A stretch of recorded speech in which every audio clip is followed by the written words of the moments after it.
Hello friends, welcome to beetroot. നമുക്കിന്ന് വളരെ എളുപ്പത്തിൽ തയ്യാറാക്കാൻ പറ്റുന്ന ഒരു കൂട്ടാൻ കണ്ടാലോ? ബീറ്റ്റൂട്ട് കിച്ചടിയാണ് നമ്മളിന്ന് തയ്യാറാക്കാൻ പോകുന്നത്. അതിന് ആവശ്യമായ സാധനങ്ങൾ: ഒരു ബീറ്റ്റൂട്ടിൻ്റെ പകുതി മതി. നമുക്ക് ഒന്ന് മുഴുവനായിട്ട് എടുത്താൽ ക്വാണ്ടിറ്റി വളരെ കൂടുതലാവും, അതുകൊണ്ട് ഞാൻ പകുതി എടുക്കുന്നുള്ളൂ. ഒരു 1/4 മുറി തേങ്ങ, 1/2 കപ്പ് തൈര്, 1/4 ടീസ്പൂൺ മഞ്ഞൾപ്പൊടി, 1 ടീസ്പൂൺ കടുക്, 2 ടീസ്പൂൺ വെളിച്ചെണ്ണ, 2 വറ്റൽമുളക്, 2 തണ്ട് കറിവേപ്പില, കുറച്ച് ഉപ്പ്. ഇത്രയാണ് ബീറ്റ്റൂട്ട് കിച്ചടി തയ്യാറാക്കാൻ ആവശ്യമായ സാധനങ്ങൾ. ബീറ്റ്റൂട്ട് ചെറുതായിട്ട് കട്ട് ചെയ്യാം. ഞാൻ ഇതിൻ്റെ പകുതി എടുക്കുന്നുള്ളൂ.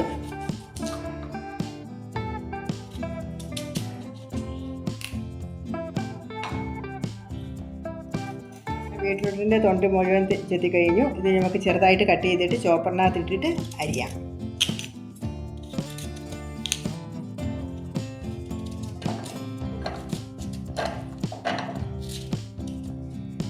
ചോപ്പർ ഇല്ലാന്നുണ്ടെങ്കിൽ ചെറുതായിട്ട് കൊത്തി അരിഞ്ഞാലും മതി. ചെറുതായിട്ട് ഇവിടെ അരിഞ്ഞിട്ടുണ്ട്. ഈ ഒരു പരുവത്തിൽ നമുക്ക് അരിഞ്ഞെടുക്കാം. ഇനി നമുക്ക് ബീറ്റ്റൂട്ട് വേവിക്കാൻ വയ്ക്കാം. ഇനി അരിഞ്ഞ് വെച്ച് ബീറ്റ്റൂട്ട് ചെറിയൊരു പാത്രത്തിലേക്ക് ഇടുക.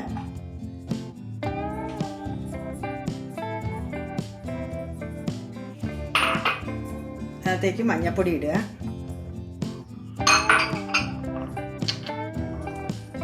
കുറച്ച് ഉപ്പിടുക,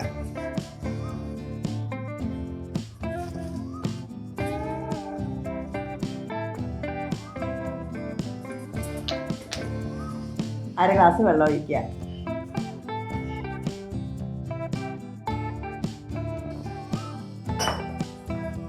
ഗ്യാസ് ഓൺ ആക്കുക.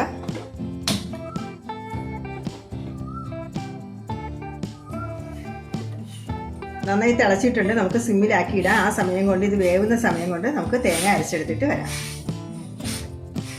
ഞാൻ ഗ്യാസ് സിമ്മിലാക്കി ഇടുകയാണ്.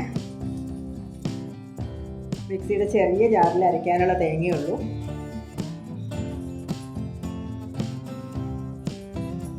ആദ്യം തേങ്ങ ഇടുക. 1 മുളക് മതി. നമ്മൾ എടുത്തു വെച്ചേക്കുന്നതിൻ്റെ 1 മുളക്, ഒരു വറ്റൽമുളക് ഇടുക. ഇതിൻ്റെ 1/4 ഭാഗം കടുക്. ബാക്കി നമുക്ക് കടുക് വറുക്കാനുള്ളതാണ്. ഇത്രയും കടുക് ബാക്കി വെച്ചിട്ടുണ്ട് അതിന്. ഇനി ആവശ്യത്തിന് തൈര് ഒഴിച്ചിട്ട് വേണം ഞാൻ അരയ്ക്കുന്നത്.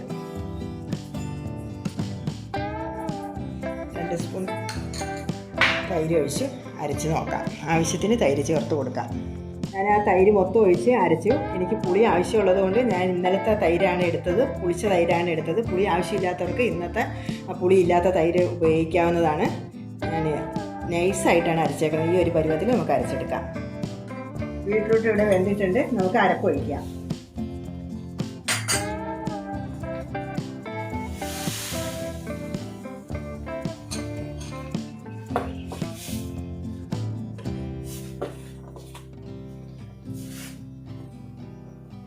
പകുതി ബീറ്റ്റൂട്ട് എടുത്തപ്പോൾ നമുക്ക് ഇത്രയും കൂട്ടാൻ കിട്ടി. എനിക്കിതേ ആവശ്യമുള്ളൂ. അപ്പോൾ കൂടുതൽ ആവശ്യമുണ്ടെന്നുണ്ടെങ്കിൽ 1 ബീറ്റ്റൂട്ടോ 2 ബീറ്റ്റൂട്ടോ ഒക്കെ എടുത്ത് അതിനനുസരിച്ച് തേങ്ങയും മറ്റുള്ള സാധനങ്ങളും കൂട്ടി കൊടുക്കണം. നമ്മുടെ ബീറ്റ്റൂട്ട് കിച്ചടി ഇവിടെ റെഡി ആയിട്ടുണ്ട്. ഇനി കടുക് വറുത്താൽ മാത്രം മതി. ചെറുതായിട്ടൊന്ന് പതഞ്ഞിട്ടുണ്ട്. ഞാൻ ഗ്യാസ് ഓഫ് ചെയ്യാൻ പോവുകയാണ്. ഇത്രയും മതി. ഒരുപാട് നേരം തിളയ്ക്കണ്ട. നമുക്ക് ബീറ്റ്റൂട്ട് കിച്ചടിക്ക് കടുക് വറുക്കാം.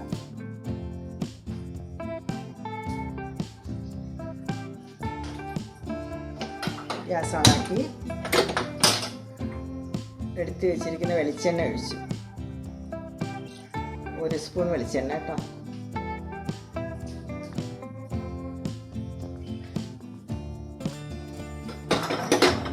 എണ്ണ ചൂടാകട്ടെ. അപ്പം നമുക്ക് ഈ കടുക് ഇട്ട് കൊടുക്കാം. എണ്ണ ചൂടായിട്ടുണ്ട്. കടുകിടാം.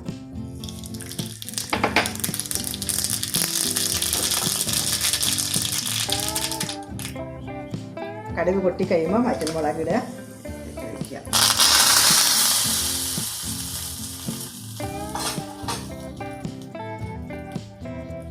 അപ്പോൾ എൻ്റെ വീഡിയോസ് സപ്പോർട്ട് ചെയ്യുന്ന എല്ലാവരോടും വളരെയധികം നന്ദിയുണ്ട്. ബീറ്റ്റൂട്ട് കിച്ചടി ഇവിടെ റെഡി ആയിട്ടുണ്ട്. എല്ലാവരും ഒന്ന് ട്രൈ ചെയ്ത് നോക്കുക. ഇഷ്ടപ്പെട്ടാൽ ലൈക്ക് ചെയ്യുക, ഷെയർ ചെയ്യുക, സബ്സ്ക്രൈബ് ചെയ്യുക. അടുത്ത ആഴ്ച മറ്റൊരു വീഡിയോയുമായി നമുക്ക് കാണാം. അതുവരെ ഗുഡ് ബൈ.